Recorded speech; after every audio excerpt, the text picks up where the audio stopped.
da Sicredi, a primeira instituição financeira cooperativa do Brasil.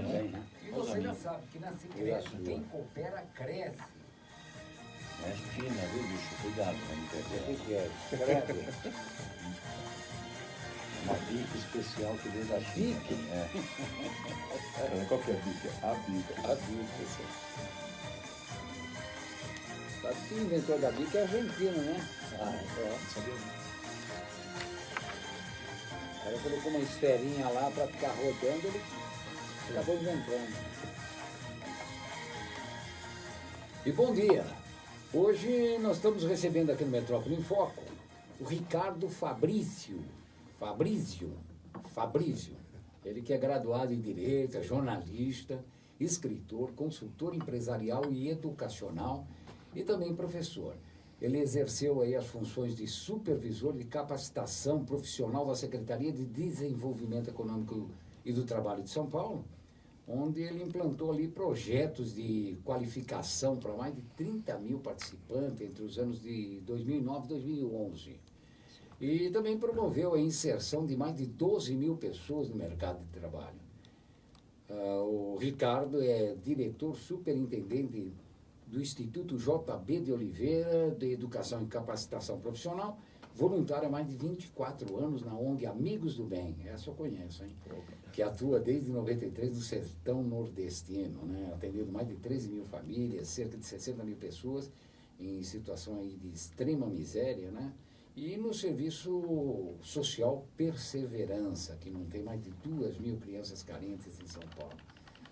Antes de mais nada, bom dia, Ricardo. Bom dia, Pedro. Bom dia a todos os ouvintes aqui da Rádio Trianon que acompanham Metrópole. Para mim é uma imensa satisfação estar aqui e maior ainda de poder saber que tem um público tão seleto que ouve esse programa e que agora vai dedicar alguns minutos para me ouvir também. Isso para mim é uma alegria. Muito obrigado. E você que tem o dom da palavra, né? Tem o dom da... De pai para palestrante filho. Também, né? Palestrante. De pai para filho, né? De pai para filho. Isso é terrível. De pai para filho. Para mim é terrível, porque, olha, alguém que ouve meu pai falando, que conhece, né, o trabalho dele, aí vão me apresentar para fazer uma palestra e dizem que eu sou filho do JB. Já me mata ali 80%. Porque esse negócio, eu já começo dizendo, olha, essa história de que filho de peixinho tem aí as suas controvérsias. Assim, né? Não é bem assim, não. Não, eu tive a oportunidade de presenciar várias palestras do JB, e ele é fantástico, né? Fantástico. Ele fez uma aí, e eu foi com, acho que foi aqui foi na Jovem Pan, né? Com o Flávio Prado. E dava risada, né? A gente não aguentava se segurar ali. Mas assim, o jeito dele falar e a forma, né? É sensacional. Sim. Eu sou suspeito para falar, mas você tem razão. Você é suspeito. Fabrício, começando aqui, como foi essa sua passagem pela Secretaria de Desenvolvimento Econômico do Trabalho aqui de São Paulo e essa implantação desse projeto de qualificação? Muito bem. Bom, eu sempre atuei muito na área de capacitação profissional, na área de treinamento e de qualificação. E sempre acompanhei muito, até porque o meu pai é um exímio professor e eu sempre admirei muito isso, né? E gosto muito de me comunicar, gosto muito de falar com as pessoas e sempre procurei estar envolvido na área da educação e, no nosso caso, em função do Instituto e tudo mais voltado para a qualificação profissional, ou seja, a melhora do profissional para o mercado de trabalho, ou o preparo dele para o mercado de trabalho. Em 2009, o professor Marco Sintra assumiu como secretário de Desenvolvimento Econômico. Era a Secretaria do Trabalho na época. Assumiu como secretário do Trabalho da cidade de São Paulo e depois ele transformou em Secretaria do Desenvolvimento Econômico e do Trabalho, trazendo um pouco mais para a área dele de economia, né? Mas manteve também a área do trabalho. E aí nesse trabalho, logo que ele entrou, ele buscava alguém que pudesse auxiliá-lo na execução de projetos de qualificação para os munícipes. Porque São Paulo é uma cidade monstruosa e a quantidade de qualificação que é oferecida pelo serviço público com perdão da expressão, é ridícula, é muito pequena diante do tamanho da cidade. E aí ele me procurou, nós conversamos, que somos amigos, ele é amigo do meu pai de longa data, e aí ele perguntou se eu tinha projetos nessa área, e eu havia feito recentemente uma palestra na Câmara Municipal falando sobre qualificação profissional, e ele estava presente. E aí chamou a atenção, nós fomos conversar e tal, e aí ele me convidou para assumir essa supervisão de capacitação do município de São Paulo. Estive lá por um pouco mais de 2 anos. Foi um trabalho muito legal, muito gostoso, que, aliás, fez com que eu mudasse um pouco o conceito a respeito do servidor público. Só fazer um pequeno parênteses aqui, porque quem nunca trabalhou no setor público, às vezes cai no canto da sereia de que o funcionário público não quer saber de nada, porque ele tem a estabilidade, então ele não trabalha, ele isso, ele aquilo. É muito comum a gente ouvir isso. Claro. E eu, de certa forma, tinha um pouco disso incrustado no que eu conhecia. E aí, a maioria das pessoas ainda pensa assim. Sim, a maioria ainda pensa assim. E quando eu estive lá, eu percebi que não é isso. Não é isso. É exatamente o contrário. Os funcionários públicos de carreira que têm estabilidade, eles não se contentam simplesmente em fazer o trabalho, mas eles querem fazer o trabalho bem feito. Então eles faziam o trabalho, faziam um acompanhamento, tinham um follow-up sobre tudo aquilo que era desenvolvido. Enfim, eles acompanhavam mesmo e queriam que aquilo fosse bem feito. O que muitas vezes limitava a ação deles aí não eram os concursados, e sim alguns nomeados, indicados politicamente e por aí vai, né? Mas muito bem, falando a respeito desses projetos, quando eu cheguei lá na secretaria, eu percebi que haviam muitos projetos na gaveta que não estavam sendo executados há muito tempo. Eu falei, mas por que não, né? Nós temos uma secretaria, nós temos público, nós temos tudo, por que não fazer isso? Porque é difícil, porque isso, porque aquilo, é um certo comodismo, né? Falei, vamos levantar e vamos ver. Aí puxei o primeiro projeto, li, tinha muita coisa ali para ser ajustada, exigia trabalho, então fizemos os ajustes desse trabalho, renovamos esse projeto e fizemos a implantação. E perceba que houve uma inserção no mercado de trabalho de 12 mil pessoas, isso, porque nós estipulamos em cada um dos projetos executados um mínimo de inserção. Então, assim, esse projeto ele tem que ter um resultado não apenas de formação, mas de inserção imediata no mercado de trabalho. E aí, com isso que eu fiz, formalizei convênios com algumas empresas e fiz um levantamento de quais áreas de capacitação empregam mais. Então, por exemplo, fizemos um convênio muito grande com empresas de telemarketing, porque são empresas que absorvem um volume de pessoas muito grande para o trabalho. E aí fizemos um primeiro curso na área de telemarketing. E nos impressionou, porque eles absorveram quase 70% dos alunos que se formaram. Entrou um volume grande de alunos, desse volume grande, uma parcela boa se formou, dos que se formaram, eles absorveram 70% imediatamente. Porque eles têm um problema de turnover muito grande, né? Ou seja, a rotatividade é gigantesca. Isso. E aí falta público para eles. Então, o que eles mais querem é quem os abasteça de público, de pessoas para poder trabalhar. E aí buscamos outras áreas também. Então, uma outra área que deu um resultado muito grande foi lanchonete.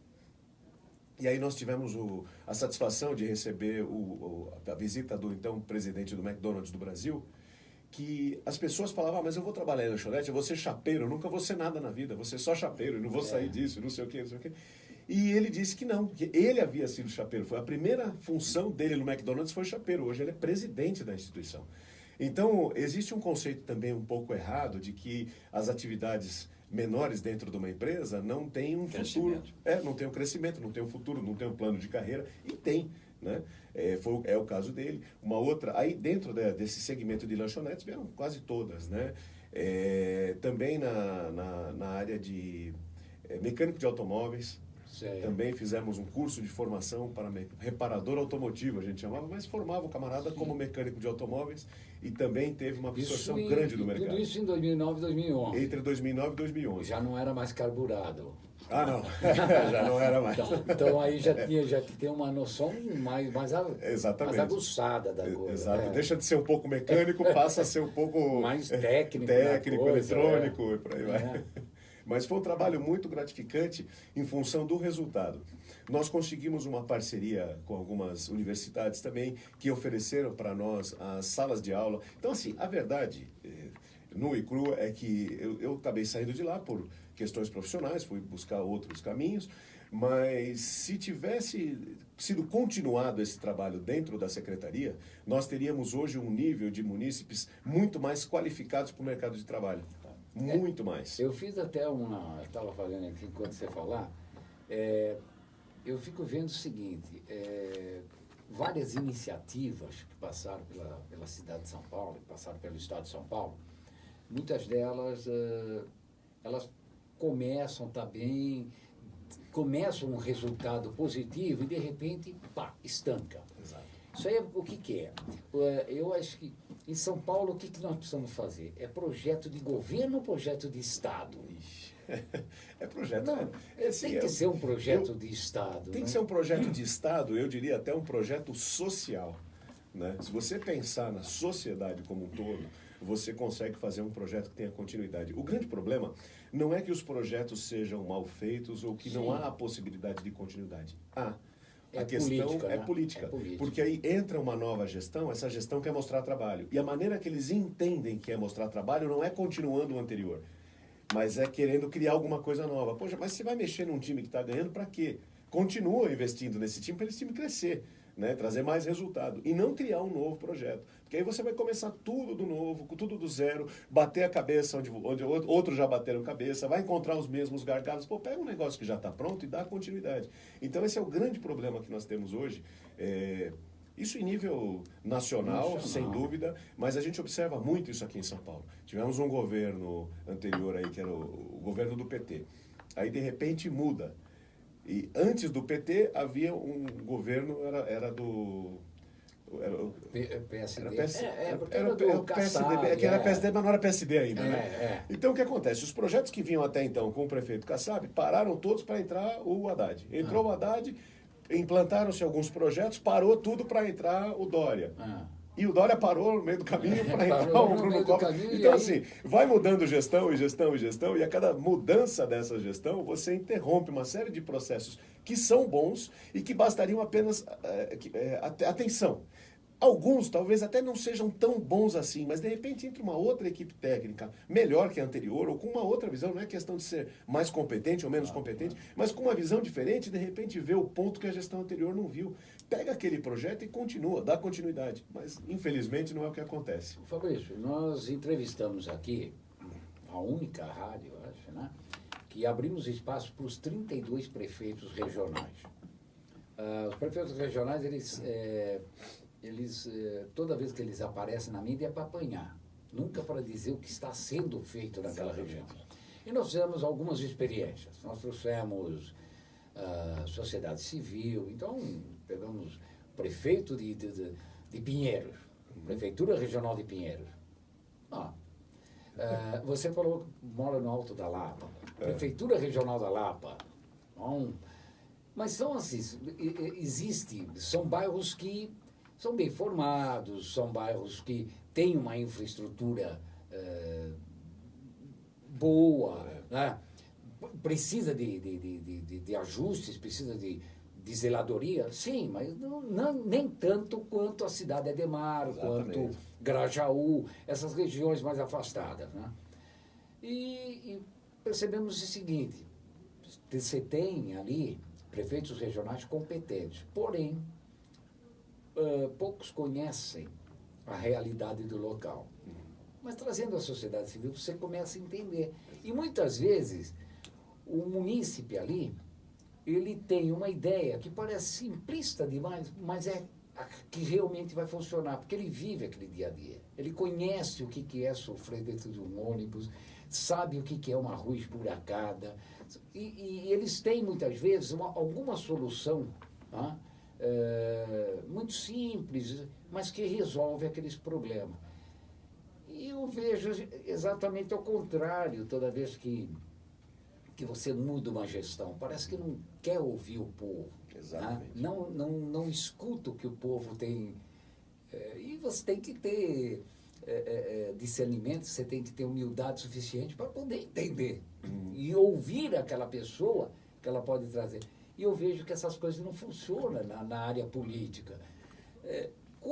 Será que não pode se implantar uma lei obrigando a dar prosseguimento às coisas que realmente funcionam? Eu imagino que sim, poderia ser implantada uma lei que obrigasse exatamente isso, o prosseguimento, ou que pelo menos impedisse a execução de projetos anteriores, né? Esse é o grande gargalo. O problema é que um gestor público, vamos pegar aí um prefeito regional, Sim. antes de ele assumir, ele já teve uma trajetória política que faz com que ele pense que é Deus. É.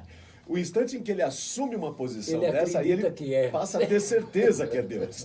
Então, não adianta, para que eu vou ouvir uma associação de bairro, para que eu vou ouvir aquele jornal do bairro? O jornal do bairro, ele tem uma quantidade de informação a respeito do bairro riquíssima, porque ele está ali no dia a dia, muitas vezes há muito tempo, e com contato com todas as instituições. Então, se o camarada que assume hoje uma prefeitura regional tivesse um contato muito bom, mantivesse uma relação muito boa com o jornal do bairro ele é o catalisador, ele junta tudo, afunila nele, ele entrega tudo que o camarada precisa. Exato. Então, qualquer informação que ele quiser. E aí, claro, olha, precisa de uma informação em determinada área. O jornal vem e traz e fala, ó, quem faz isso é a instituição tal. Claro. Aí ele quer apurar com mais detalhe, ele vai na instituição. Mas esse primeiro contato com o jornal seria fundamental para que o bairro como um todo se desenvolvesse. Ele é fiel, né? Exatamente. Ele é o jornal fiel. é fiel, é do bairro. Então, assim, ele sabe Claro. onde tem buraco, ele sabe onde o ônibus atrasa, ele sabe a escola que está sem luz, ele sabe a porta que está quebrada no hospital. O que quer que seja, eles sabem. Porque às vezes você pega um jornalzinho de bairro, eu recebo lá na minha casa uns 4 jornais de bairro. Os 4 ali, daquela região.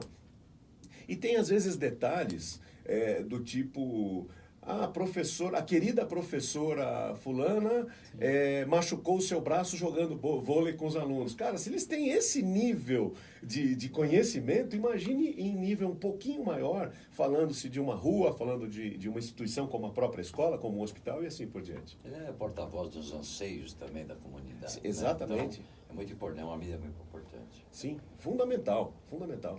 E agora que nós estamos aí em época de eleição, tudo, você vê, o que é mais próximo mesmo do munícipe, porque ninguém mora num país, ninguém mora no estado. Você mora numa rua, e Isso. essa rua está dentro de um bairro. E se você não começar a olhar para aquele entornozinho, para o teu pedacinho de calçada, você não vai ter noção da dimensão das coisas, porque você não consegue nem olhar para aquele pedaço, o que se dirá no macro, né? Se você não olha no mínimo. E a gente vê o seguinte, nas pesquisas, aí, nas conversas, o munícipe ele conhece muitas vezes o seu vereador, o vereador que foi lá, que está mais atuante naquela região. Agora, se nós falarmos de deputado estadual e deputado federal, ninguém nem sabe para que serve. Porque, infelizmente, os caras falam, tá, mas o vereador fez a lei e o deputado estadual. Sim, mas ele trabalha para o Estado. Ele faz alguma coisa em nível do Estado inteiro, não, né? Não somente o local. E as pessoas não entendem. E é o momento, eu acho que é o momento de amadurecimento das pessoas, com tudo isso que vem acontecendo na política brasileira, né? Eu vejo que o eleitor começou a amadurecer um pouco e ele quer entender e quer fazer parte dessa vida. Ele não quer ser apenas coadjuvante, ele quer ser realmente protagonista do negócio. E ele é o protagonista, ele é o grande ator da coisa, né? O político está ali para servir. E ele vai ali, porque eu não conheço um político que chegou. Não, só conheci um. Conheci que nunca mais se elegeu. Que ele falou, nunca mais, eu prometo que de agora em diante não vai ser mais chupim. Eu vou trabalhar. Não é verdade. Antônio Carlos Fernandes, se eu não me engano o nome. Não, eu posso falar, eu não estou nem um pouco preocupado. Ele chegou lá no bairro do Brás e foi pedir voto, a turma falou, você roubou, você fez isso, você não trabalhou, não, mas de agora em diante, te juro por Deus, se vocês votarem em mim, assim mesmo, graças a Deus, nunca mais foi eleito. Acabou a carreira dele. Porque ele falou mesmo, nunca mais você chupim. Quer dizer... Assumiu ali, né? Aí eu vi, então, foi o único que eu vi falar. Professor, no mais, todos os políticos falam a mesma coisa, eu vou trabalhar, mas chega ali, ele não tem um propósito. O plano de trabalho, a plataforma política dele, ele esquece no meio do caminho, eu vou tocar outras coisas. Eu sei que é muito difícil, né? Se você falar hoje, Câmara Municipal, você tem 55 vereadores, sozinho você não vai fazer nada. Você não aprova um projeto. Não aprova mesmo. Na Assembleia, com 94, você não vai aprovar mesmo, né? E assim vai indo. Né?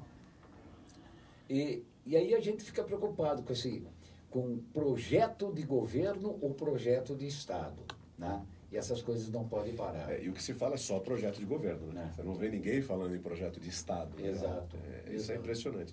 É lamentável, porque existe até uma tendência da grande mídia de não noticiar as assembleias, por exemplo. Se fala muito em Câmara Municipal, se fala muito em Câmara Federal, então você ouve o que está acontecendo com os vereadores, ouve o que está acontecendo com os deputados, ouve alguma coisa dos senadores, do Executivo, mas dos estaduais, ou seja, nas assembleias legislativas do Estado, você não ouve nada. Né? Dificilmente você ouve alguma coisa. E para mim, na minha modesta opinião, é porque também não tem a atividade que deveria ter. Exato. Ou seja, o vereador está mais próximo, né? Então você sabe um pouco mais das notícias e tal, porque tudo que eles fazem ali tem um reflexo mais imediato na sua vida. O deputado federal, ele está legislando para o país, então ele tem uma exposição de mídia muito grande e tudo mais. O estadual, que deveria cuidar do Estado, ele acaba se isentando, não aparecendo. E quando aparece, é alguma coisa ruim, né? Ah, o camarada que desviou verba disso, daquilo, o camarada que isso... Ou ele está envolvido em alguma coisa, né? Exatamente. Eu já escutei um vereador falar: você só sabe meter o pau, você só sabe criticar, vocês nunca sabem elogiar. Eu falei, mas o fato não é esse, a obrigação ela é inerente ao cargo que você tem. Sim. Agora, quando você faz a besteira, isso aí vai refletir na vida do cidadão, a sua besteira. Então, é típico da imprensa criticar. E você falou um negócio certo. A Assembleia, os deputados estaduais, eles não têm exposição. A última vez que nós comentamos alguma coisa que foi um aumento absurdo que eles deram para eles mesmos ali. Pois Né? Se reuniram ali para dar na atual situação desse país, né? E sabendo que aquilo lá não é só o aumento dele, mas o aumento que vai refletir em outras... Sim, porque é uma proporção, né? Em toda... É tudo proporcional, então quando você só com aumenta... os coitados professores que não, né? Exato, isso é que é lamentável. Eu acho assim, já que você está falando em aumento de funcionalismo público, então se você aumentar R$1 o percentual deste R$1 deve ser aumentado em todos os demais. Proporcionalmente, exatamente. Claro. Nós vamos aumentar 10% para os deputados, então aumenta 10% para toda a cadeia de funcionários daquele Estado que aceitou o aumento. Mais que justo. Né? Exato. Agora, como você disse, numa situação como hoje, você falar em aumento, e um aumento... substancial, né? Grande, 10% de 30 mil é 3 mil reais. Sim. Agora E aí o aumento que deram aqui ao salário mínimo, de 940 para 980, eu acho que dá para comemorar. Não. Nossa, não, mas, e de repente eles estão votando lá, a equiparação salarial é diferente. Se você pegar agora, falando abertamente, todos os deputados estaduais que estão submetidos a esse aumento. Se você pegar todos eles, o camarada ganhava 27 mil, vai ganhar 30 mil. E eu pergunto, que diferença vai fazer esses 3 mil para um cara que ganha 27?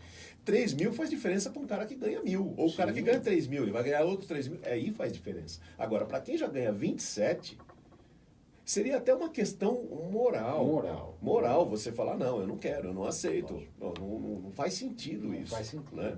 É uma pena, né? É lamentável. Porque assim, também tem um detalhe. A alimentação, ela tem agregado um valor aí que o cara deve comer bem, né? Sim, come nos melhores lugares. Mais que qualquer munícipe aí que está numa situação... Sem dúvida. E tem um outro detalhe. O camarada que ganha, um trabalhador que ganha 3 mil, 1.000, 2.000, 5.000 que seja, é para pagar tudo com aquele dinheiro. Claro. É para pagar tudo. Exato. Agora, um deputado, ele vai ganhar os 30 mil dele livre de tudo. Ou seja, ele não gasta com nada. Ele não gasta com combustível, não gasta com telefone, não gasta com roupa. Que absurdo maior do que o camarada ter um salário, um vale paletó aí que ele pode, para se vestir. Eu acho que é o momento de moralizar também. Pois Acho que nós estamos chegando no momento de moralizar. Eu tenho um levantamentos aqui sobre eleitores, inclusive daqui da cidade de São Paulo, né? Mas nós vamos falar logo em seguida. Eu só vou abrir aqui rapidinho que São Paulo, né, é o maior colégio eleitoral do país, né? Hoje ele tem 33.040.411 eleitores aptos. Tá? Isso é o que nós temos hoje. Tá fechando ali, ó. Isso aí são dados do TSE, agora do mês de julho, fechou esse daqui o número de eleitores. Depois vem Minas Gerais, que soma metade disso, menos da metade, com 15 milhões. Né? E o município brasileiro com maior número de eleitores é a cidade de São Paulo, que tem hoje 9.052.724 cidadãos em condições de votar. Né? Então, você vê, 9 milhões. 9 milhões. Né? E aqui, depois nós vamos falar aqui das pessoas que não têm intenção nenhuma em votar. Né? E nós estamos falando aí em 30% de abstenções, de votos nulos, que é muita coisa, se você leva em consideração, é 1/3 da população que não quer mais saber de o que também é lamentável. O que também é lamentável. É só ver o que aconteceu no Tocantins, com essas eleições que teve agora para fazer um mandato tampão lá do governo, 60% de abstenção. 60%. É o desinteresse É o total. desinteresse.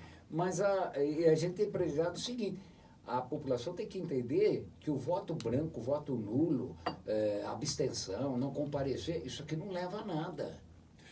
Você não, mas tem que entender. Eles têm que entender o seguinte: eu vou e não importa. Mas eu estou desconsolado com essa política. Então não vote. Vote numa pessoa nova. Porque é preferível você errar pela inocência. Exato. Né? Mas eu não sei em que estou votando exatamente. Eu também não sei em que eu vou votar. Mas, né, eu pelo menos não dou meu voto para aquele que é maquiavélico.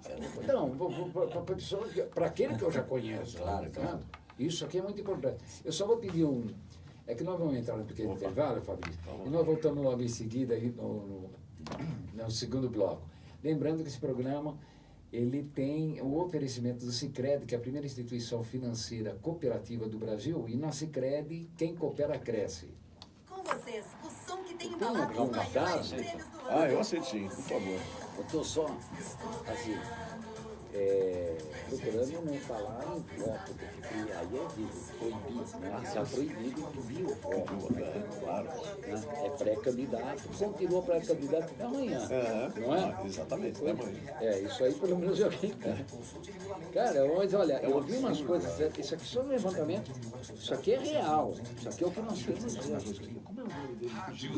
Duda Júnior. Isso aqui é real. 33 milhões que nós temos aqui. E hoje, 9 milhões de eleitores. Nós temos 9 milhões de eleitores para 33 milhões em todo o estado. Aí você considerando ainda esses números, são 9 milhões só a cidade de São Paulo. Representa 1/3 praticamente do estado. E 1/3 disso ainda não vai votar. Ainda não vai votar. Nas últimas eleições foi isso aqui. Nós tivemos 25 milhões de votos apurados, 21 de votos válidos. Estado, né? Nós estamos falando do estado de São Paulo? Né? Brancos. Teve 2 milhões de votos brancos, 2 milhões e 300 de votos nulos, 6 milhões... 7 anos consecutivos em primeiro lugar no Enem, com a média esse mais alta aí. em todo o Mas aqui Brasil. nós O temos, Colégio olha só, Objetivo Integrado nós temos adota o aqui, sistema de ensino objetivo. 36,60.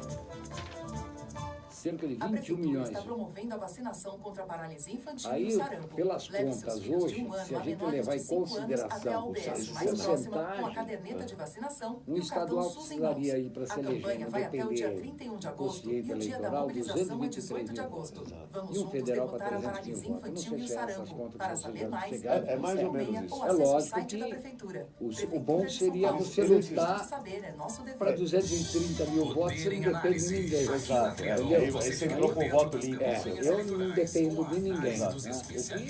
O que eles estão falando hoje é em 150 a 160 mil. Eles estão apostando que haja uma queda nessa abstenção. Eu duvido. Eu acho que se bobear, aumenta essa abstenção. Eu acho que pode até aumentar. Que é lamentável, se a gente não conseguir virar. Aí que tá, são as duas coisas, né? Hoje você tem um cenário de pessoas que querem mudança e estão votando, estão pensando aí em diversos candidatos de todo tipo. E do outro lado você tem uma. Tem coisa da Você infância tem uma. que não dá pra esquecer. O dia da vacinação é uma delas. Todos os baixinhos de 1 ano As pessoas que menores entendem de que é 5 anos açúcar. de idade É, devem então. tomar as vacinas Não, porque eu não contra posso engordar. poliomielite, Não, faça-me favor. Dia 18 de Ah, março, quer zoar a unidade comigo, de hein? saúde Ó, que cara. leve a caderneta. Se tem infância, tem vacinação. Saiba mais Você tem do em outro lado o saúde camarada que ponto que acha que a mudança está em não elegê-los e acha que não elegê-los é não votar. E aí começou aquele negócio de voltando o nulo, depois é obrigado a fazer novas eleições. Não, existe. o que vale aqui é votos válidos. Os votos nulos vão continuar sendo nulos. Todo mundo anular, se o país inteiro anular e só o cara votar nele, é o voto válido. Não, o voto nulo é voto. É isso que as pessoas não entendem. Voto nulo é voto. Então, 2018, seu título tá na mão. vê, É só usar olha, simples e rápido. esses escândalos de corrupção, então você percebe, o eleitorado de jovem está completamente alheio. Eles estão alheios, não acreditam em nada. E isso, vocês conhecem Jardim La Pena? Conheço, extremamente pobres. Eu fui lá para falar, para dar uma palestra, porque eles queriam fazer um jornalzinho. Me convidaram para dar uma palestra, ensinar como começa a fazer um jornalzinho da própria comunidade, sabe? Eu também imitei, trabalhei muito tempo com o Jornal de Bairro.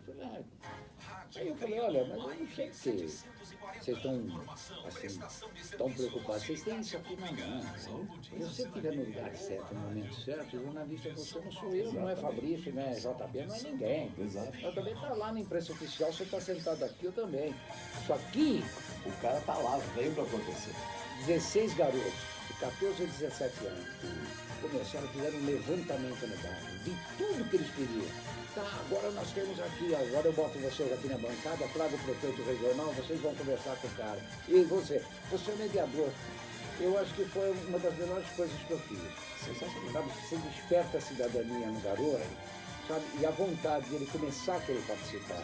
Vamos entrar. E retornamos aqui no Metrópole em Foco, hoje aqui com o Ricardo Fabrício. Bom, eu vou começar a falar aqui novamente, né? Que ele é jornalista, escritor, consultor empresarial, educacional e professor. E também é graduado em Direito. Então, além, sabe muito bem do que está falando dentro da lei. Não é isso? Bom, graduado, mas não advoga. Não. Não. O problema do advogado que não advoga é que você quebra galho de amigo e parente, né? Esse que é o Sempre, você não pode falar, é que nem médico, você não pode falar em festa. Estou precisando de um advogado. Olha. É isso aí, qualquer coisa você me dá um toque. Em festa você não pode dizer nunca que é advogado, que sempre tem alguém com uma questão aí para ser Nem resolvida. médico, né? Nem médico. Nem médico. Eu tenho uma atuação muito grande dentro da ordem, com palestras, até muitas vezes fazendo cerimonial, que é uma coisa que eu gosto bastante de fazer, né? Então a gente acaba fazendo a intermediação aí de alguns eventos. É muito interessante, muito gostoso. Mas eu tenho minha atuação mais de bastidores dentro da OAB. Nós temos aqui também um comentarista, um colega jornalista, Fábio Durso. É da família dos Durso também, né? É lá da família dos Durso, primos lá. E ele também faz aqui algumas intervenções pertinentes. Mas vamos lá. Antes do intervalo, nós estamos falando aqui que nós temos aqui, o Estado de São Paulo é o maior colégio eleitoral do país, sendo que a cidade de São Paulo é o maior município, né, eleitoral do país, o maior município. Nós temos 9.052.724 cidadãos aptos, em condições realmente de voto, né? E esses aqui são números oficiais do TSE agora. Está até no site, enfim. É o que está valendo para essa eleição. É o que está valendo para essa eleição. Em números absolutos aí, seria necessário pouco mais de 472 mil votos para um deputado federal, quase 351 para um federal, para um deputado estadual. Né? Nesses números. Sim. E se considerarmos o mesmo número de abstenções, votos brancos, nulo das últimas eleições, né, que somados aí deram 36,6%. Né? É um terço, Mais de um terço mais de um terço da população, que assim, simplesmente resolveu não participar daquela eleição. Tá? Votou nulo, votou branco, não compareceu, enfim. Hoje, tá? Então nós teríamos aí, se levar isso aqui em consideração, nós teríamos cerca de 21 milhões de votos válidos em todo o estado de São Paulo. Né? Então, um estadual precisa de 223 mil votos, um federal de 300 mil votos. Essa é a conta, levando isso aqui em consideração. Esse cenário de hoje. Oxalá que o número de abstenções, votos brancos, nulo, caia drasticamente e as pessoas resolvam que realmente em participar das eleições. Né? Sim. Mas, né, nós estamos num cenário aí que, com tanta, diante desses escândalos, né, de corrupção em todo o país, né, parece que a população, hoje, até pela conversa, pelos contatos que nós tivemos aqui, ela está um pouco mais crítica, né, mais alerta aí. Mas ela também está desiludida com a política. Né? Eu lamento muito isso, porque eu acho que, acima de qualquer coisa, o cidadão tem que se manifestar. Claro. Né? Então, assim, tem um camarada que ele simplesmente ele vai abster do voto. Ele não vai aparecer na zona eleitoral, depois ele paga aquela multa absurda de R$1,80, uma coisa assim. Quebra o cara, hein? Mas é mais barato que a condução, né? Exatamente, é mais barato que o ônibus do cara ir votar. Então, se o cara fizer conta, ele não vai mesmo, porque ele não está estimulado, ele não acredita na política, ele acha que ele não votando vai resolver a questão, e além de tudo ele vai gastar mais para ir do que se ele não votar, ele não vai, ele fica em casa. Agora, dos que vão votar e votam nulo e branco, olha, pelo número aí que você passou, nós temos aí 7,85% de voto branco, 9,23% de voto nulo, o que dá aí 17%. Isso daí, segundo as últimas eleições. Isso, as últimas eleições aí, de 2000, depois. nessas eleições de 2014. Isso, então, nas eleições de 2014, nós tivemos aí, entre brancos e nulos, 17%, 17,08%. Isso representa quase 4 milhões e 400 mil votos. Você define a eleição. Claro. Ou seja, se essas pessoas que decidiram, eles já foram lá, eles já chegaram lá, já que você está lá, aproveite o seu voto. Porque com esses 4 milhões, quase 4 milhões e 4 milhões 394 e uns quebrados aqui, você definiria a eleição. Então, se você ficou insatisfeito com a gestão de 2014 para cá, você que votou branco ou nulo, você não tem o direito de reclamar. Porque você não participou do processo, você preferiu estar ou votar branco ou votar nulo e também o que não foi para casa. O ideal é que você se manifeste a sua posição. Se você errar, tudo bem, você participou, mas você errou, errar é humano, tudo bem. É melhor do que você estar pagando pelo erro dos outros. Exato. Claro, Eu quero pecar, né? Pecar pelo excesso do que pela omissão. Exatamente. Não deixa de participar, porque você tem como posteriormente cobrar, né? Exatamente. E tem que cobrar, né? Aí que tá. Aí vem uma outra questão. Tem que cobrar. A questão é essa. O Duda falou um negócio muito sério, porque você tem que cobrar, porque também o que acontece? Você estava falando da questão do deputado estadual. Claro. Tá bom, se você perguntar para a grande maioria da população, ninguém lembra em quem votou para deputado estadual. Como é que ele vai cobrar o cara? Eu lembro, hein? Eu também. Não, mas tem muita gente que não lembra nem quem votou para vereador. Verdade. Agora, que né? está do lado, do lado. aquela pessoa que está do lado dele, entendeu? E agora? 2 anos. dá 2 Tem muita anos. gente que não lembra quem votou. Não sei, não lembro. Eu defendo muito que o Brasil tenha que ter na sua educação. Eu defendo algumas coisas para a área de educação, como eu sou educador. Então Exato, é aí que eu queria entender, porque eu acho que vai tudo passar pela educação. Sem dúvida. Se você começar a mexer hoje com um garotinho de 6 anos, certo? Que ele está entrando aí no ensino fundamental, o ensino, até ele chegar ao ensino médio, passa-se em 9 anos, vamos dizer que ele foi bem em tudo, não repetiu, então termina aí os seus 9 anos, não, dá mais, né? Dá 12 anos. 12, é. 12 anos. Um garoto de 16, com 12, deu 18, ele é um cidadão apto a votar, obrigatório, né? Aí seria até obrigatório votar, não é facultativo.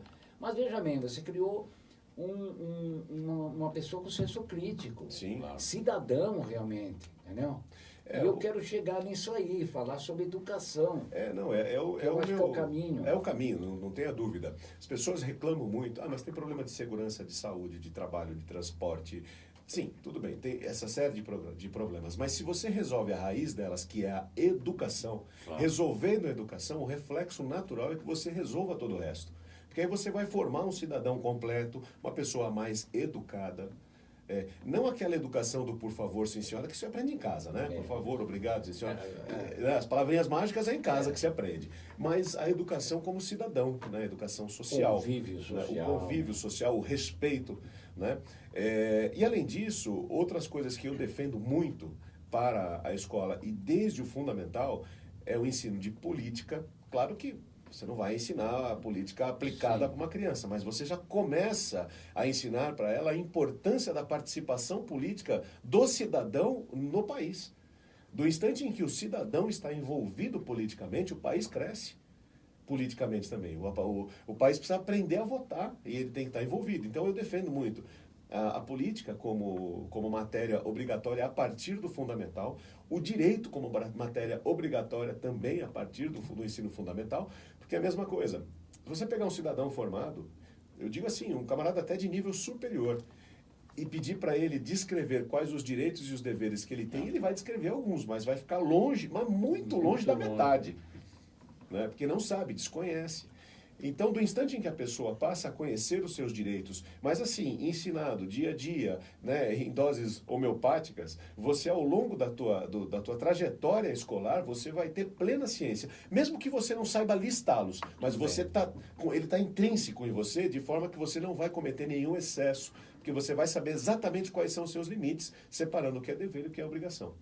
E a outra coisa que eu defendo muito, e que principalmente para nós, para o Brasil, na situação toda que a gente passa, que é a educação financeira, também. Exato, desde o fundamental. Aí, desde o fundamental. Cara, quantos problemas que nós hoje, adultos, passamos, porque simplesmente, muitas vezes, a gente desconhece. Os planejamentos, a situação. Claro. O meu pai tem uma frase interessante, ele fala que é muito difícil para o brasileiro, de um modo geral, e isso nos inclui, evidentemente, passar os últimos dias do mês, porque os últimos dias do mês você já está sem recurso. Especialmente os 27 últimos dias do mês. É o JD, né? É o JD, né? Então, olha, eu lembro que na minha época de estudante, nós tínhamos uma matéria que chamava-se OSPB. Tá certo que os tempos eram outros, né? Mas você sabia, realmente, ia aprender um pouco de lei. Não é a lei, né? Você aprendeu os direitos e deveres. Isso. Tá? Se você conhece os seus direitos, você sabe que vocês têm deveres, mas você também conhece os seus direitos, você começa a se tornar um cidadão um pouco mais pleno. Né? Uhum. E com isso vai te alavancar no futuro. Isso vai alavancar a sua vida. Então, eu tinha essa matéria. Não sei se é mais ou menos isso que você... Mais ou menos. Você falou em OSPB, nós tínhamos também educação moral e cívica. Claro, educação moral. Exato. Essas duas matérias, elas eram incríveis, essenciais para formar um cidadão. O que acontece? Essas duas matérias foram associadas ao governo militar, por terem sido criadas na época do governo militar. E aí, evidentemente, quando tivemos a mudança de tudo isso, especialmente quando a redemocratização, né? Não, e especialmente porque quem tirou essas matérias do currículo escolar, salvo engano, mas me parece que foi no primeiro governo do Lula. Né? Mas eu não tenho certeza, então não posso afirmar. Mas eu acredito que deva ter sido por aí. E aí retiraram isso. E não voltou até hoje, porque ainda insistem na ideia de que Educação Moral e Cívica e OSPB, Organização Social e Política do Brasil, são matérias que estão vinculadas ao governo militar. E não tem nada a ver. Hoje, nós temos um projeto dentro do Instituto chamado Educação para a Cidadania. E nós estamos aplicando, fizemos um convênio também com a Secretaria da Educação e estamos aplicando isso como parceiros solidários das escolas, né? Não tem custo nenhum para a escola, a gente vai lá e aplica essa metodologia, que é o que? É falar do Brasil, essa bandeira brasileira, hino nacional, sabe? Falar dos valores pátrios, falar de cidadania, né? Que é o que está faltando muito. Então, duas coisas nos impressionaram. A quantidade de jovens que gostam do projeto e buscam, e aí entram em contato, mandam e-mail, conversa, quer saber mais, quer mais material. A quantidade, então o jovem ele tem anseio por isso, ele está buscando isso. Assimila isso facilmente, faz parte da cultura dele, do civismo dele. Exatamente. E quando a gente fala de civismo, a outra coisa que nos impressionou é que quando a gente apresentou para algumas escolas, a direção da escola achava que era um trabalho querendo fazer a cabeça dos jovens, dando algum estímulo, alguma coisa no governo militar, vinculado ao governo. E não tem nada a ver. Quando a gente chegava, apresentava e mostrava, aí a pessoa entendia, pô, isso é muito bom, muito legal, tal, vamos implantar. E uma outra coisa que, sem dúvida nenhuma, a gente precisaria colocar também em nossas escolas é a matéria ética. Ética. Isso é uma matéria que é até difícil de você pensar, poxa, mas como nós vamos criar um conteúdo programático de ética para ser ministrado? Mas é possível. É possível. Você trabalhando ética e cidadania, pronto, você já deu o primeiro passo para formar um grande cidadão. E em cima disso, você vai dar as noções de política, de direito, a educação financeira mais pessoal, mas de qualquer maneira, juntando todos, nós temos um macro aí, começa uma comunidade. Exato. Enfim, é por aí. E sem dúvida nenhuma, a educação é a solução definitiva para o país. Não é a curto prazo. Se a gente implantar hoje uma educação extremamente eficaz e eficiente, nós talvez vamos colher o resultado disso daqui 30 anos. É possível que seja isso. Mas Então nunca mais vamos ter problema. Então é a curto prazo. Bom, se considerarmos os problemas... Olha, por exemplo, nós fizemos aqui uma crítica aí ao próprio governo do PSDB, porque 24 anos de PSDB no poder, e eu lembro que Mário Covas, quando assumiu o governo de São Paulo, ele assumiu dizendo que ia fazer uma revolução na educação. 24 anos se passaram, levando em consideração 9 anos de ensino fundamental, 3 de básico, 3 de médio, são 12 anos, 24 anos, você formou 2 gerações de analfabetos funcionais. Sim. E isso é irreversível, irreversível. Se a pessoa quiser reverter, se esse estudante, essa pessoa que se formou, isso eu estou falando que quando começou a reforma, né, já tinha gente ali no 3º, 4º ano, mas vamos começar só de quem pegou do zero, né? Do zero. Do zero. Então você formou 2 gerações. Tá? E é uma pena, porque são 2 gerações perdidas. Tá? Espero que não, espero que a pessoa olhe para frente e fale, nunca é tarde para recomeçar, né? Mas, tratando assim, são 2 gerações perdidas, e isso é uma pena. Sim. É uma pena, porque você não recupera mais isso. E daqui para frente, o que eles vão ter? Que se virar. Né?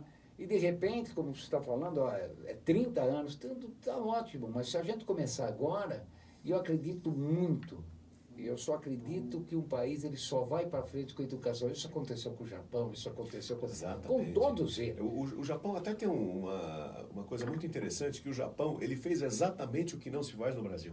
O primeiro que o Japão ele tinha todos os motivos do mundo para estar arrasado ainda. Né? Ele foi destruído na Segunda Guerra Mundial e em pouquíssimo tempo ele já era a 2ª maior potência do mundo. Pouquíssimo tempo.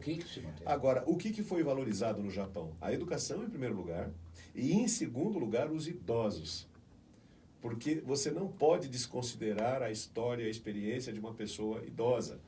Aqui, o que acontece com o idoso? Cara, o cara fica idoso, eles enfiam num asilo quando fazem isso, porque às vezes eles esquecem ele dentro de casa mesmo, não tem respeito, o cara não sabe o que fala, o cara isso, o cara aquilo... Quando, na realidade, não. Ele tem uma história, ele tem uma vivência que, se você parasse um pouquinho para ouvir, você ia enriquecer demais o teu conhecimento e melhorar a sua vida, porque você não ia cometer os mesmos problemas que ele cometeu, né? Os mesmos tropeços, né? É lógico, você pode até cometer outras coisas, mas não Mas não aquilo, aquela, sabe? exatamente. Ali, pelo menos eu tenho uma base de não errar. E Como até, não errar. até algumas que ele não tenha cometido, você Sim. acaba não cometendo porque, opa, peraí, né? É. Parece que, né? Mas Exato. você fica mais alerta. Então, assim, o Japão fez muito isso, a Coreia também. A né? Coreia. Coreia, a mesma coisa, educação e o respeito ao idoso, né? A valorização do idoso. Imagina, eu estava conversando, tem uma amiga minha que ela é do RH de uma grande empresa aqui de São Paulo, aliás, uma grande multinacional, e ela trabalha no RH. E ela estava dizendo, nesse final de semana, conversando, disse que a empresa proíbe ela de contratar uma pessoa com 35 anos. Assim, ela tem que contratar até 30. De 30 a 35, o cara tem que ser perfeito. Ele tem que ter um currículo impecável. Dei aula tem que pro ser Einstein, fui... exatamente. O cara tem que ser. E aí nós temos as primeiras antagonias, porque como é que você vai ser tão bom se você não tem experiência? Né? Eu batia muito nessa tecla quando eu estava na Secretaria do Desenvolvimento Econômico e do Trabalho, na área de capacitação. Eu falava, olha, o mercado quer uma pessoa experiente ao mesmo tempo que quer uma pessoa nova. E aí você tem pessoas experientes com idade ou pessoas novas sem experiência. A maneira que você tem de equilibrar essa balança é qualificando. Então, você qualificando o idoso, você faz com que ele aumente a carga de conhecimento dele, o que abre um pouco mais de portas para ele no mercado profissional. E capacitar o jovem, porque aí ele estando mais capacitado, com mais bagagem, isso representa um pouco mais de experiência, o mercado também absorve ele um pouco melhor. Agora, uma posição dessa, e olha, não é para grandes cargos, não, era para gerenciar uma loja. Então, assim, não é que estavam exigindo aquilo para que ele fosse o CEO da empresa, o diretor, o presidente. Não, era para ser gerente. Então, você imagina daí para cima. Daí para cima, vai diminuindo. Pois é. Bom, mas você falou aí, você deu esse exemplo aí, né? 35 anos. E quando a gente fala em idoso, o Estatuto do Idoso diz que é os 60 anos, 65, mas 60 anos, 65, hoje, com a expectativa de vida do cidadão, com toda a tecnologia, 60 anos ele está, assim, numa idade altamente produtiva. Sim. Ele não é idoso. É idoso na acepção do que consta ali no Estatuto do Idoso, o que está no papel. Mas se pegar um cara de 60 anos, ele está com gás. Ele não é aquele idoso de 50 anos atrás, que ia botar o pijaminha, que ia... Isso. Não, ele está com tudo. Ele tá...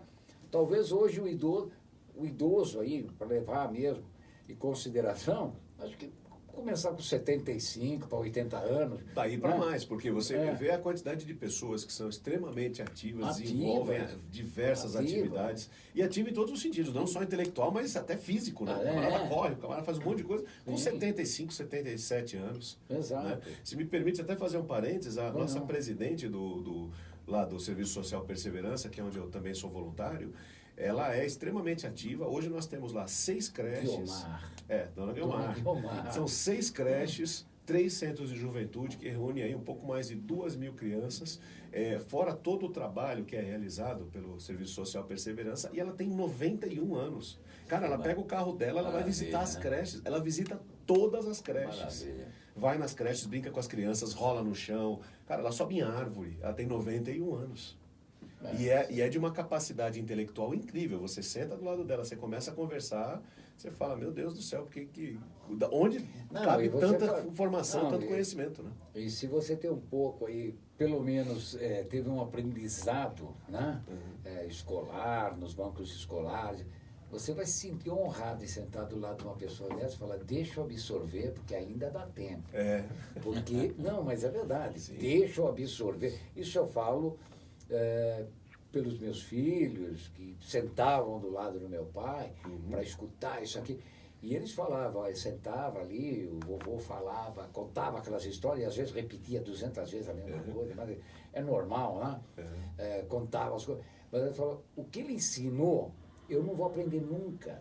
Porque se eu não sentasse naquele momento para ouvir, depois que ele se foi, não tem mais. Não tem mais, exato. E elas são assim, extremamente gratas por tudo aquilo que aprenderam. E isso é importante. Eu tenho assim, eu sou até meio suspeito em falar, porque eu faço parte de um grupo que chama-se Memórias Paulistanas. E esse grupo está com mais de 100 mil pessoas. E a gente procura resgatar histórias e memórias da cidade de São Paulo. Hoje tem mais de 100 mil pessoas, mais de 1 milhão de fotos, nós temos mais de 5 milhões de postagens, de pessoas que contam histórias da sua vida, fazem lembrança, e com isso nós conseguimos restituir ou reconstruir um pouco da história da cidade de São Paulo. Sim. Então, já serve aí para muito TCC da vida, e é bacana, é legal, Sim. tá lá, é aberto, posso usar à vontade. Use e abuse. Dia 25 agora vai fazer um encontro, pessoal, porque 100 mil pessoas, a maioria é tudo virtual, né? Não, mas nós temos que nos encontrar, tá? Então, pessoal, nós vamos marcar um encontro para dar um passeio no centro da cidade, das 10 da manhã às 2 horas da tarde, depois dar uma paradinha em tal lugar, a gente vai reunir, tomar um café, um lanche, tá?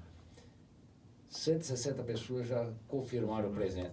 Falei, olha, daqui a pouco nós vamos precisar, não sei se a gente vai conseguir circular com 160 pessoas pelo centro de São Paulo, mas é legal, porque desses 160 vai aumentando, a coisa começou um passeio com 20 pessoas, hoje já está aí. E assim, eu mesmo não conheço, eu acho que eu não conheço 10% daquele pessoal pessoalmente, né? Não conheço mesmo, né? Essa história de que o Brasil é um país sem memória, na verdade não é. Nós temos uma história extraordinária, a história do Brasil é fantástica. E se você entrar em cada uma das cidades, imagina com a diversidade de cidades que nós temos, de municípios, cada história que você tem incrível em cada um desses lugares, e assim como São Paulo, que é uma... não há o que dizer daqui. Então, na verdade, precisa, de fato, resgatar essa memória, né? E eu acho que tem muita gente interessada. E isso que você está fazendo é uma iniciativa muito boa, porque que você participa é uma iniciativa muito boa, porque conseguiu já congregar aí mais de 100 mil pessoas com o mesmo interesse. Com o mesmo objetivo, né? Isso é importante. E olha, desses 100 mil pessoas, seguramente umas 25% deles são pessoas aí que não têm 30 anos. E que têm interesse de conhecer e absorver as informações daquele pessoal que viveu um passado que eles simplesmente só conhecem na história. Voltando a essa área da educação, Vamos lá. você acha que dá realmente para se fazer, então, um projeto de Estado, né? Sim. Hoje eu vi o seguinte, que a cidade de Olímpia, no interior de São Paulo, ela vem crescendo, né? E é uma cidade que tem, se eu não me engano, 30 mil habitantes, alguma coisa nesse sentido, né? Eles têm um problema muito sério, porque a cidade tem um potencial muito grande para o turismo. E além disso aqui, na última temporada, com todas as adaptações, eles receberam quase 2 milhões de turistas na cidade. O que está faltando hoje lá? Mão de obra qualificada. As construtoras lá disseram o seguinte, acabou os pedreiros do país, você não encontra mais. Você não encontra mais. Então, e ele falou, hoje um pedreiro, ele ganha mas tão bem quanto um gerente de loja. Isso. Entendeu? Agora, porque já deixou aquele negócio, quem não tem estudo vai ser pedreiro, quem não tem, não. Hoje você precisa ter um estudo muito bom, e muito melhor, muitas vezes, para ser um pedreiro, porque você tem que conhecer daquele, infelizmente acabou, e precisa de qualificação.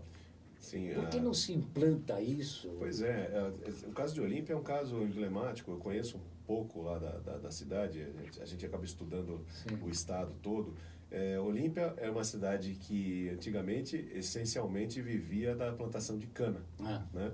E depois eles formaram lá esse volume todo de turistas, porque eles têm um parque aquático lá. Parque aquático. Fica ali na região de São José do Rio Preto, quente pra caramba, tudo que você quer ali é um parque aquático mesmo. Né? Então, absorveu muito do turismo da região mesmo, mas tem muita gente aqui de São Paulo que vai para lá, são 450 quilômetros ou mais daqui até Olímpia. Né? Agora, sem dúvida nenhuma, o Brasil está começando a passar por um processo que a Europa já passou, os Estados Unidos já passaram, que é essa questão de que os serviços básicos, esses serviços que a gente considerava mais simples, passam a ser mais caros. né? Você vê que na Europa, o camarada que faz um reparo de parede, Sim, ele ganha uma fortuna. claro. Uma doméstica ganha um valor bastante grande. Tanto que eles não têm, como aqui no Brasil, né, o hábito de ter uma pessoa todos os dias. É uma diarista que vai uma vez por semana para dar um tapa ali, para resolver uma coisa ou outra, e o resto eles se viram, porque é muito caro, né? O que eu acho é o seguinte, o Brasil de fato precisa ter um nível de educação muito melhor e muito maior. É possível criar isso dentro de um projeto de Estado. Eu tenho uma série de outros projetos que são voltados para a educação, por isso que eu foco muito dentro do Estado de São Paulo, mas todos eles teriam aplicação nacional, né? Na área da educação mesmo, para melhorar essa Adaptado dentro de qualificação. cada suas regiões, que também não é uma coisa de outro mundo, né? Exato, não é uma coisa de outro mundo, você consegue adaptar aí a cada região e consegue fazer um trabalho muito bom de educação, fazendo com que, primeiro, a educação ela tem um tripé ali, né? É aluno, escola, professor. E você tem que valorizar os três de maneira igual. Se você valorizar só o aluno, você está desprestigiando a escola e o professor. Então você tem que valorizar a instituição escolar, o professor, que é a ferramenta principal que você tem, e aí valorizar o professor é o respeito ao professor, é um salário decente.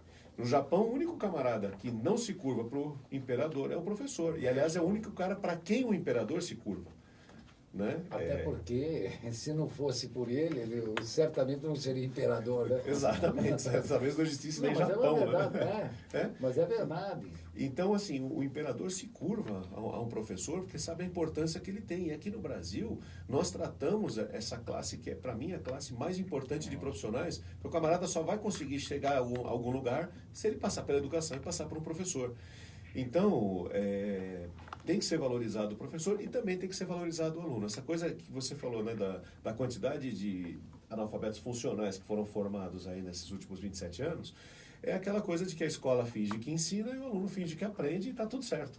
Não, isso tem que tirar essa aprovação automática. Não se reprova, não se reprova. Mas esse é o grande erro, né? Sim. Porque faz com que a pessoa simplesmente coste o corpo, não precisa estudar. Exatamente. Mas na nossa época não tinha essa moleza aí, não, né? Não, você tinha que não. estudar e passar de ano. Se você não passasse de ano, você, além do puxão de orelha em casa, você fazia o ano todo com castigo, né? Porque o ano seguinte era terrível, né? Se você... Não, então, o ano seguinte era terrível. Aí na minha época, não sei se você passou por isso, mas você estudava em colégio estadual, repetia um ano, você ia fazer novamente as mesmas matérias aqui no ano seguinte. Se você repetisse, aí você tinha um nome chamado jubilado. Eles te punham para fora da escola e você tinha que estudar numa escola particular. Para depois de um ano, porque você não tem competência para estudar na escola estadual. E eu posso falar o seguinte, independente de ser regime militar, sabe? Independente do regime que tinha, a escola era boa. Sim, exato. Você era obrigado, você tinha horário para entrar, você tinha horário para sair. Faltava, cabulava, tinha aquele negócio que é normal, acho que isso existia. Sim. Mas os pais eram comunicados, sabe? A escola tinha preocupação de falar o seguinte, de querer entender por que você falta. Então chama o pai e vai falar, por que você deixa seu filho faltar? Não, eu não deixo, então alguma coisa está de errado. Uhum. Então, e tinha isso. Então você tinha essa coisa, você tinha um apreço pelos professores, você tinha respeito pelos professores, entendeu? O professor queria ensinar, você falava um pouco mais alto. Não vou dizer na minha época ainda de primário, né? Eu não sei, o primário é o ensino fundamental. Que professor chegava a bater no aluno. Então não precisa chegar tanto, né? Mas naquela época era assim. Né? Eu tenho um professor que tirou a cinta para bater no aluno. Tirou a cinta, né? Mas não precisava chegar. Mas ali, naquela época, era normal. As coisas eram mais ou menos assim. Né? Não tem essa necessidade. Mas tinha o respeito. E um professor tinha carro. O professor podia viver bem.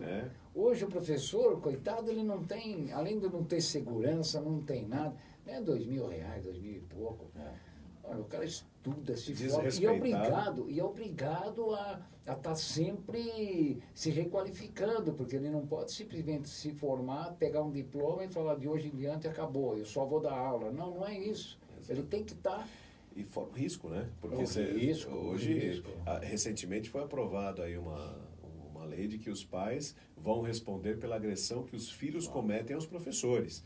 Mas em que ponto nós chegamos? Tem que fazer uma lei para responsabilizar o pai pela agressão que o filho comete com o professor. O pai tem responsabilidade sobre isso? Possivelmente sim, pela educação que ele dá e tal. Mas independentemente disso, isso era impensável na nossa época. Imagina, você tinha medo do professor, respeito, não era nem medo, era respeito.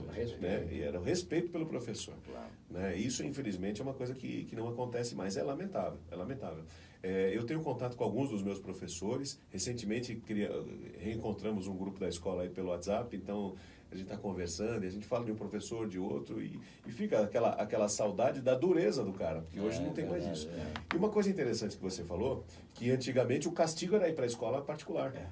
Era um castigo, quer dizer, o camarada reprovou uma vez, reprovou a segunda, vai para a escola particular. Como se era jubilado. Pois é, hoje você não tem isso, hoje é o contrário. E com um detalhe, a escola particular hoje ela não é tão melhor que a pública. Não. Eles melhoram uma coisinha ou outra para justificar o que eles cobram.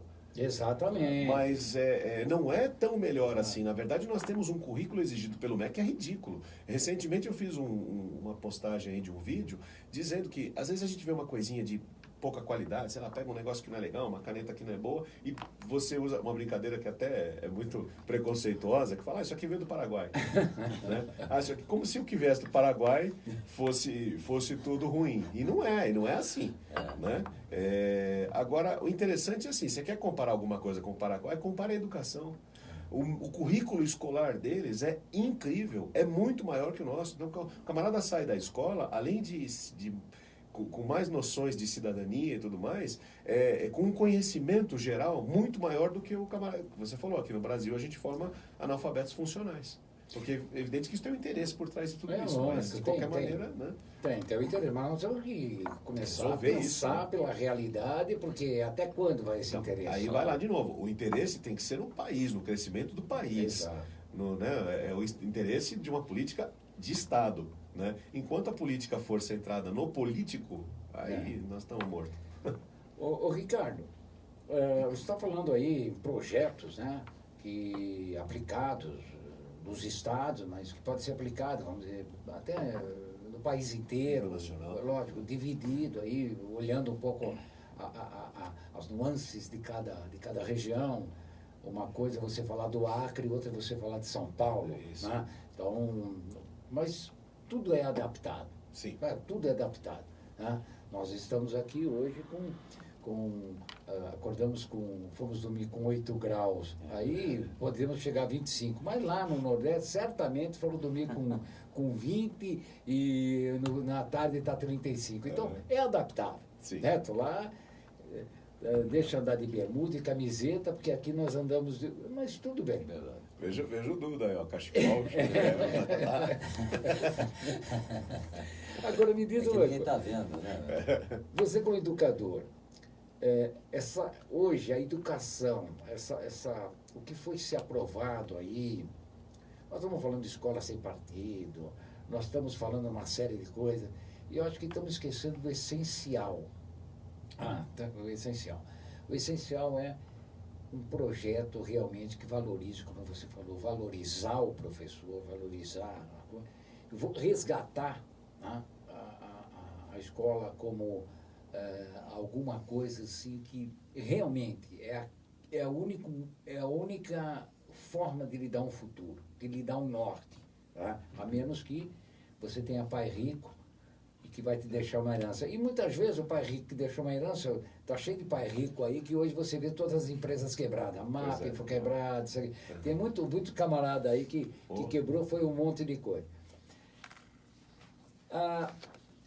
Mesmo o que foi aprovado pelo MEC e tudo, dentro de cada estado, o estado ele tem condição de legislar alguma coisa que possa resgatar e adaptar essas... Porque quando se aprova alguma coisa lá, se aprova, é um negócio meio genérico, né? Uhum. É genérico. E muitas vezes não condiz com a realidade. Dá para se fazer alguma coisa Sim, assim? Dá para se fazer. Inclusive, muitas escolas particulares, elas fazem isso. Né? O MEC, ele tem um currículo escolar. Então, o que você não pode fazer é ensinar ou passar menos do que aquele currículo, mas mais você pode. Sim. Então, algumas escolas particulares oferecem alguma coisa a mais, que é aquilo que eu estava dizendo, oferece uma coisinha a mais aí para justificar. Na escola pública, não. Não pode porque eles têm que ficar presos, eles estão presos àquele currículo. Entretanto, se houver um projeto de nível estadual, onde um respeitando o currículo do MEC e acrescentando algumas coisas para aquele estado, isso pode. E aí passa a vigorar também nas escolas públicas do estado. Então, por exemplo, existe lá o currículo do MEC, que é o currículo federal, que é o mínimo exigido. Dali para cima, nas escolas particulares, cabe a cada escola fazer acrescentar aquilo que lhe couber. Para as escolas públicas, é necessário que haja vamos dizer, uma autorização, uma lei, alguma coisa assim, de nível estadual, para que isso faça. Só que do instante em que do nível estadual aquilo é autorizado, passa a ser obrigatório também na particular. Né? Aí é para todas as escolas.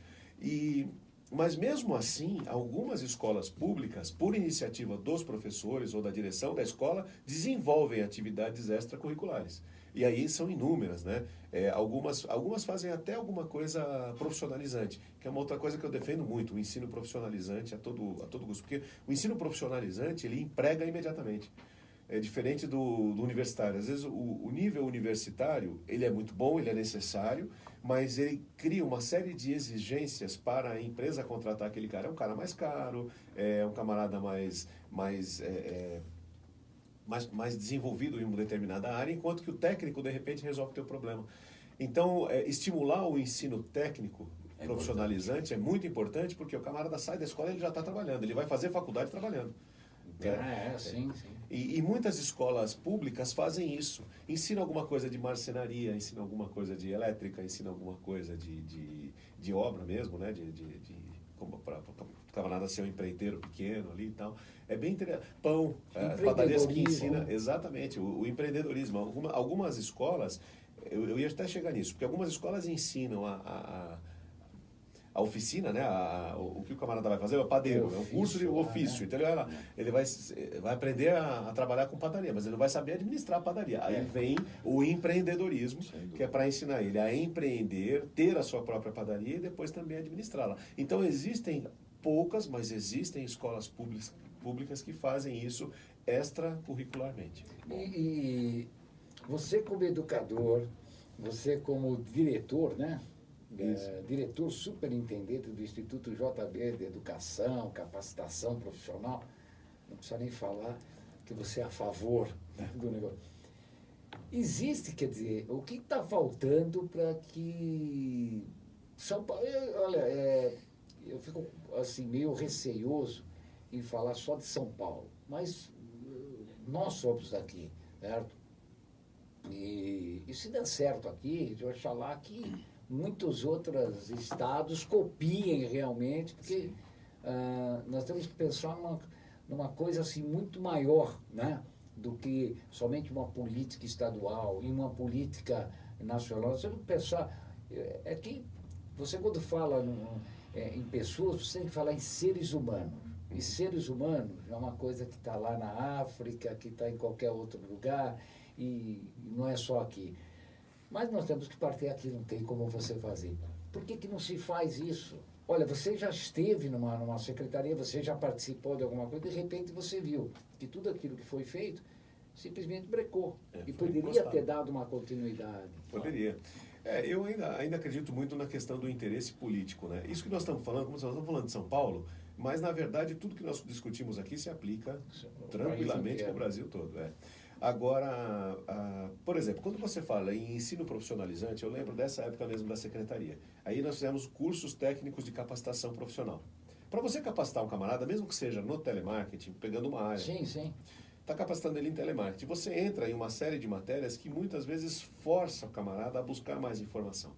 Então, qualquer coisa que você adicione no currículo escolar vai fazer com que ele melhore intelectualmente. A melhora intelectual não é interessante para o político. Porque do instante em que a pessoa é intelectualmente mais desenvolvida, entende melhor as coisas e percebe que está sendo ludibriado, enganado e tudo mais, é prejudicial para ele. Então, qual o interesse que ele tem em melhorar a educação? Porque do instante que melhora a educação, vai melhorar o nível dos políticos também. Porque o povo começa a votar melhor, tudo isso melhora. Né? Hoje a gente vê o cenário político e quantas vezes eu ouvi dizendo, pô, mas nós não temos opção. Não é que nós temos opção, nós temos opção. Sim, é lógico. Nós temos muita se opção. você colocar hoje, nós temos aí perto de 3 mil candidatos a deputado estadual. Exato. Aí, então a opção existe. Existe opção. O problema é que você acaba olhando para aqueles que têm maior evidência, que são exatamente aqueles que se enraizam no poder e fazem com que a educação seja ruim e tudo mais, porque quanto pior a educação, mais tempo ele vai ficar lá no poder. Né? Você estava falando do caso do governo de São Paulo, que durante 27 anos foi o PSDB, poderiam ter mudado a situação da educação, não mudaram, e não só a educação, tantas outras coisas. Sim, tudo, né? Tudo, E aí você pega tudo, aí foi o PSDB, esse período. Se você pegar para trás do PSDB, foi um outro período, e antes. Ou seja, isso vem de tanto tempo. Mas você pega também, muitas vezes, legisladores, né, parlamentares, há quantos anos o cara está no poder? Tem cara que está aí no 8º mandato. Cara, 8º mandato. Em 8 mandatos, ele não conseguiu dizer, porque aí ele vem com o mesmo discurso, não, porque eu vou fazer. Pô, porque você não fez, cara? Exato. 8 mandatos atrás, o problema era o mesmo. Né? Então, essa é a questão. Eu estou acreditando muito que esse ano nós tenhamos uma renovação.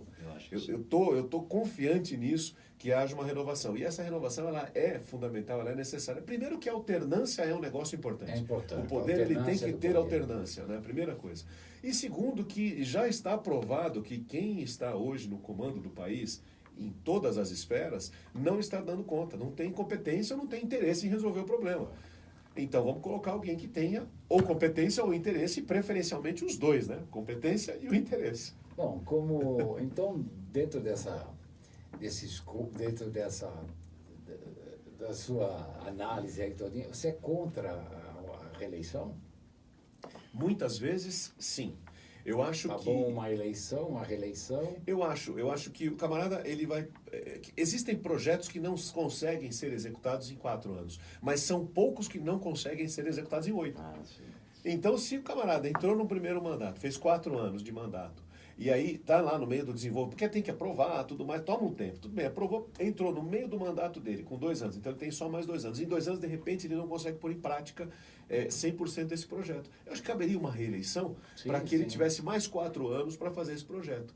Uma terceira eleição, aí eu já questiono bastante, aí teria que analisar mesmo, mas se a gente tem que impor uma regra, eu diria que não.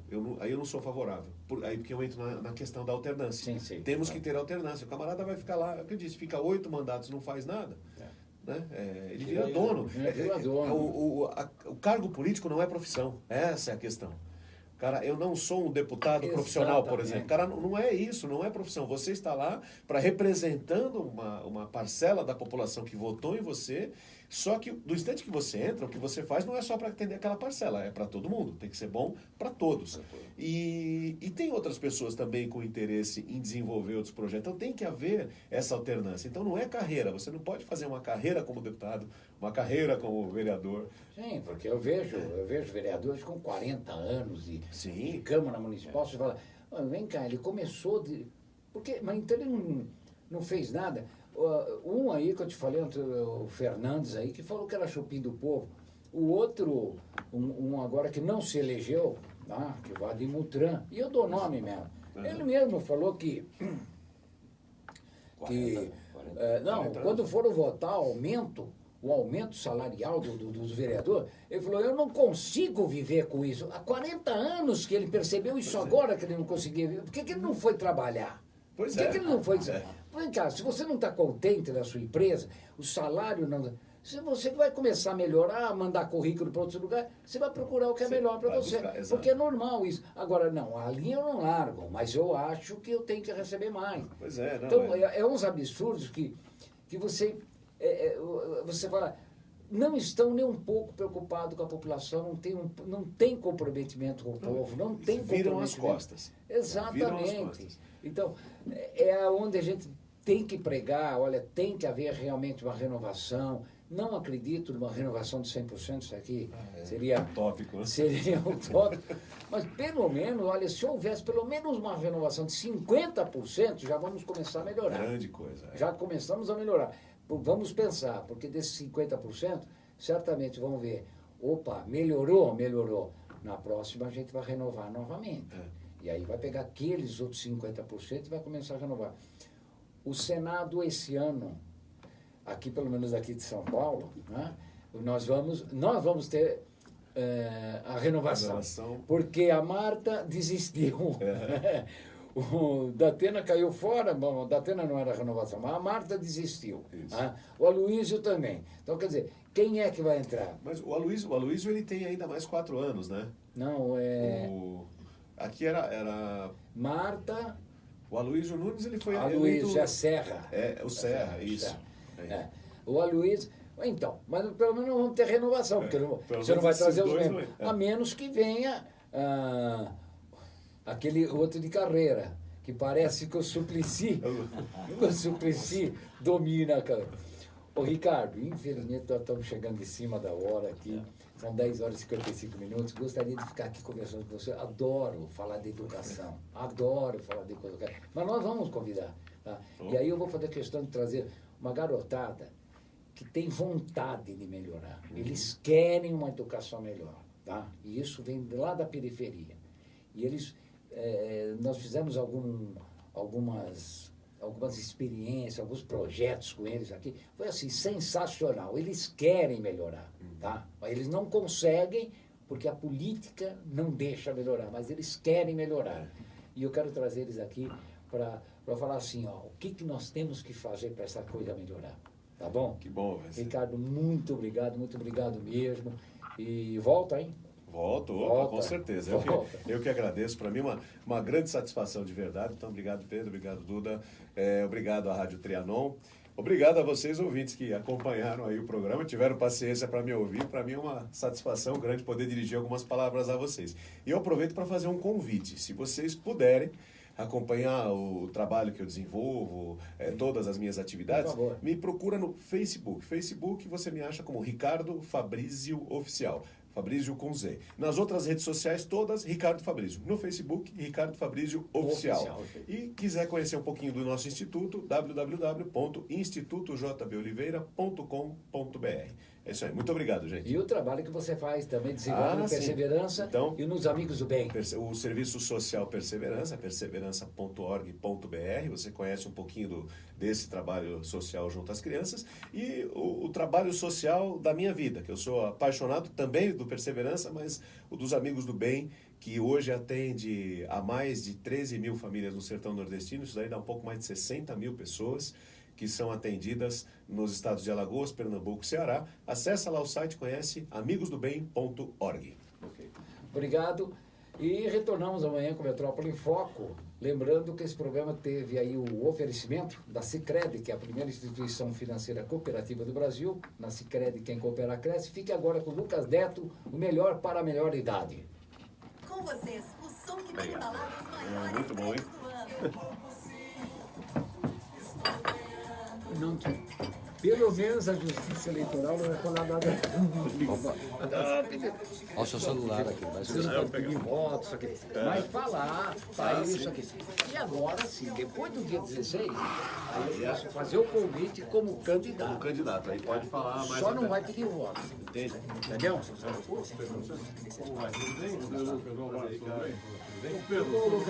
Ele é filho, conhece o JB de Oliveira? Conhece?